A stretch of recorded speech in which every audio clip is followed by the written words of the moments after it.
What do you think about that? I think they're great. I like that band a lot. They're really cool. It's funny because me and the singer are one of the guys in the band, John Rees, used to be pen pals. Like, we used to write letters to each other when I was like 14 years old because we got our names out of, I was in a band called Scream, and he was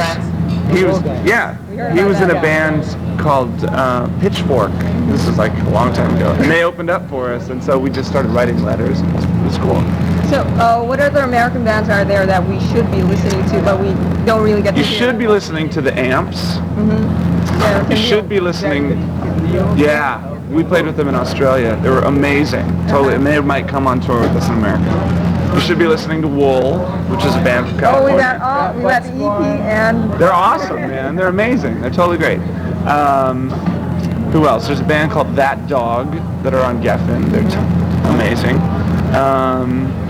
Who else? Bikini Kill and Rancid. We just did some shows with Rancid, and they were so cool. I thought there was like some backlash on Rancid. Is that true? Well, it's weird because a lot of people, they sort of, their sound is similar to sort of like the Clash. Yeah. And they look really punk rock with mohawks and tattoos, and they're the nicest people. I swear to God, they're so nice, and they're an incredible live band. So they're just totally an amazing live band. So they're really good. Cool. Yeah. Thanks for the advice. So how are you enjoying Asia so far? This is your first time? Good. Yeah, this is Nirvana came to Singapore once, and we did just only press. We didn't play there because they wouldn't let us. You guys surprised by the crowd to see? Kind of, yeah. I mean, what were you expecting? I didn't know. I mean, I really didn't know. The only thing I knew about Asia was like Southeast Asia was from pictures of National Geographic when I was like 9 years old, So it was a little. I just didn't know what to expect, and we'd heard stories of like, oh man, when Pearl Jam came down here, it was totally crazy, and when Metallica came here, it was totally crazy, and there were riots and people burning cars, and we're like, oh my God, what's gonna happen? But it's been really cool. The shows have been great, and the audiences they actually know our music, which surprises us. So yeah, so it's cool. It's been great. Well, to be fair, that only happens. They start burning cars when they can't get in. Okay. Well, let's hope everybody gets in. Well, we almost canceled this part of the tour. No. Do you know about that? No. When we were in Singapore, our drummer William got sick. Yes, that one we heard. And so we didn't know what we should do. Like, should we finish the tour, or should we just go home now? And so we thought, well, we'll play here in Singapore, and then we'll just go home.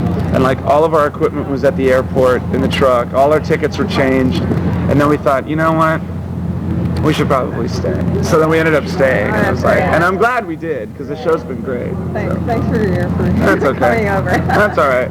So when you recorded the album, you didn't have a band yet. Is that true? That's true. So for your next one, are you writing songs alone again? Oh no. Now it's all together. Really? So how different is that? It's better. Just because I don't really know how to play bass. I just kind of fake it, So on the album, the bass playing is really minimalistic, and it's really really boring. And Nate is an incredible bass player, and he comes up with really clever. He's a very smart bass player. Pat is an incredible guitar player, and he just has great guitar sound, like really punk rock, and Willie is an incredible drummer, and he's got more finesse, and so it's just going to be great. I mean, the music will be kind of along the same lines, like really strong melodies, and sometimes very quiet, sometimes really loud, and some songs are really short, some songs are really long, and we have like 18 new songs that we're ready to like. Any guest appearances like Greg Dooley again or somebody? I don't think so. Well, now I don't know, because you ever heard of a band called Spearhead? I'm sorry. A rap group? Yeah, we toured with Spearhead. Michael Franti, the singer, he used to be in Disposable Heroes, Hypocrisy. And so we talked about maybe recording some stuff with him, and then and I haven't asked him yet, but Money Mark, the guy who plays keyboard for the Beastie Boys. Is he here? Yeah, he's here too. He has all these weird instruments, and he likes to. So I'd like to have like in between every song, have some weird like sounds and noises, and then a rock song, and then weird sounds, and then Have you ever like sung and played guitar for any of your other previous No, bands? no. So this is the Just really drums. This is the first. So what would you rather be doing for a band? I don't know. They're both so much fun. I mean, it's like when I was playing drums, I never thought that I would stand up and sing, you know, because it's so scary. It's because then you have to talk to, like, hello, how are you tonight? So it's kind of weird. But now, you know, now I miss playing drums, so I like to do both. I saw you guys play on some London gig. Oh, yeah. Inteview. I thought you were like having a great time. It was really fun. I mean, we have a lot of fun when we play. In between songs, I sometimes just go over and just start talking to Pat, and I think, oh, wait a minute, we're in the middle of a show, and then start playing some more. So it's usually really fun. So how'd you get used to, you getting used to the frontman status? Yeah, I get, not totally, but a little bit. I mean, I'm more comfortable with it now, but I still think that I look really stupid, so that'll never stop. What do you think that you get to do with the Foo Fighters that you never got to do with your previous bands or any of your previous bands? Like what direction are you taking this band into? Well, it's kind of difficult to say just because all the other bands I've been in have been extremely productive and proficient, and everything's been really smooth operating. And with this band I think might be the most fun I've had playing in a band in, like, you know, 6 or 7 years, just because we all get along so well, and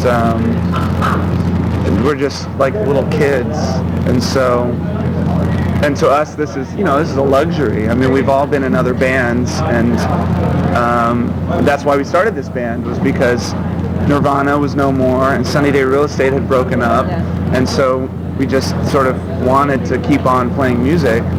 And so really it's not, we don't do this for fame or money or anything. It's just because we always want to be in a band. So I'll just play for you. It's just like going to the playground every day, you know. It's really cool. So there's no pressure at all, like in your previous bands? I don't think so. I mean, at first there kind of was, because everyone just sort of looked at us and thought like, yeah, what did you oh, think this about is, well, it was weird because I knew that it would happen.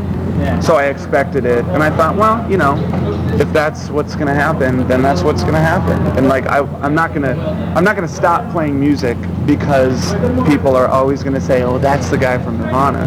It's like, I don't care, you know. So at first it was a little scary, but we were having so much fun that we didn't want to stop, you know.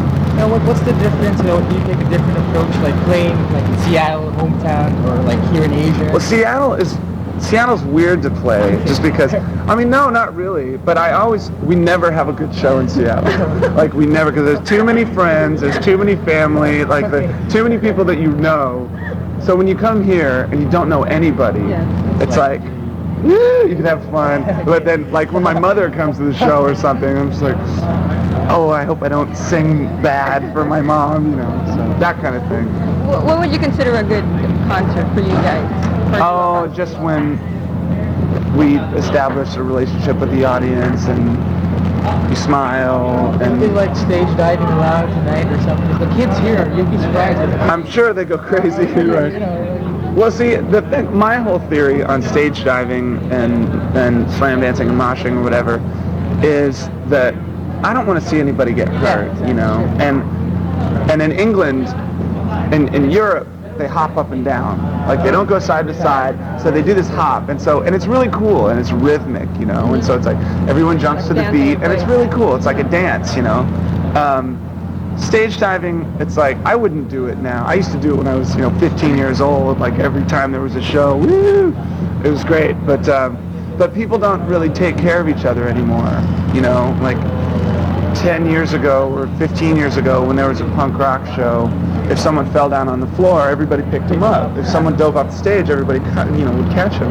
Nowadays, it's just like you're stepping on top of someone and you see someone coming at you and you get out of the way. You think that kind of reflects on the kids of today? Probably. I think so. And that was one of the cool things, that was one of the good things about punk rock community 10 years ago, was that it was, everybody was friends, you know. And so in a city like Washington, D.C., that's where I grew up. In a city like D.C., you go to see a band play and there'd be 100 people there, and you know every one of the people. So your friend, you know, your friend's not going to step on you. They're not going to punch you, you know. So it's just so big now that people don't really care about, but they should, you know. And I always tell them every night, I say, look, be nice to each other. This could be really fun. Just like kind of dance around, and then you go home. You know? Sounds good. Yeah. Now the guy's giving me a signal now. So how might if I ask for one last message Okay. for our listeners? One last message? Yeah. Oh, let's see. You gotta listen to music. Everybody has to listen to music. I think that music is the one truly universal language, just because we can play in any one of these countries. People don't understand a word I'm saying, but they still like to dance, you know. And so it's important to learn music and like appreciate it and play it, you know. I think that everybody should pick up an instrument at least once in their life and teach themselves how to play, because you go to a teacher who teaches you how to play, yeah, you become that person. But it's cool, like I taught myself how to play drums. I took like 2 guitar lessons in my life, and so it's like you teach yourself how to do it, and then you have your own style, and then everything from inside you comes out, you know. Music. Thank you very much. No sweat. Great interview. Thanks a lot. Oh, thank you very much. Thanks, man. Thanks a lot.